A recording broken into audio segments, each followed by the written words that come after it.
ইয়েমেনের রাজধানী সানাই মহানবী হজরত মুহাম্মদ সাল্লাল্লাহু আলাইহি ওয়াসাল্লামের পবিত্র জন্মদিন উপলক্ষে মঙ্গলবার আল সাবিন স্কোয়ারে জড়ো হন লাখো মানুষ। সকাল থেকেই রাজধানীর বিভিন্ন প্রান্ত থেকে মানুষ আসতে শুরু করেন। দুপুর গড়াতেই মূল প্রাঙ্গণ ছাড়িয়ে আশেপাশের সড়কগুলোও পূর্ণ হয়ে যায় মানুষের সমাগমে।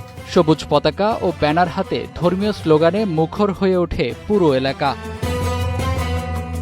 প্রতি বছরই মহানবী হজরত মুহাম্মদ সাল্লাল্লাহু আলাইহি ওয়াসাল্লামের জন্মদিন উপলক্ষে ইয়েমেন জুড়ে এমন বড় আয়োজন করা হয়। প্রিয় নবীর প্রতি ভালোবাসা ও শ্রদ্ধা প্রকাশ করতে এবারের আয়োজনেও বিভিন্ন বয়স ও শ্রেণী পেশার মানুষ একসঙ্গে মিলিত হয়েছেন। সমবেত কণ্ঠে উচ্চারিত হয়, হে আল্লাহর রাসূল, আমরা হাজির।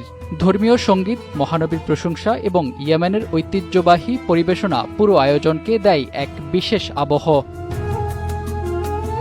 দিনটি ইয়েমেনিদের কাছে শুধু একটি ধর্মীয় উৎসব নয়, বরং প্রিয় নবীর জীবন, আদর্শ ও শিক্ষার কথা স্মরণ করারও একটি গুরুত্বপূর্ণ উপলক্ষ। লাখো মানুষের এই সমাবেশে তারা মহানবী হজরত মুহাম্মদ সাল্লাল্লাহু আলাইহি ওয়াসাল্লামের দেখানো পথ অনুসরণের অঙ্গীকারও পুনর্ব্যক্ত করেন। আর বিশাল এই আয়োজনের মধ্য দিয়ে আবারও ফুটে ওঠে ইয়েমেনিদের ধর্মীয় ঐতিহ্য ও মহানবীর প্রতি গভীর ভালোবাসার চিত্র।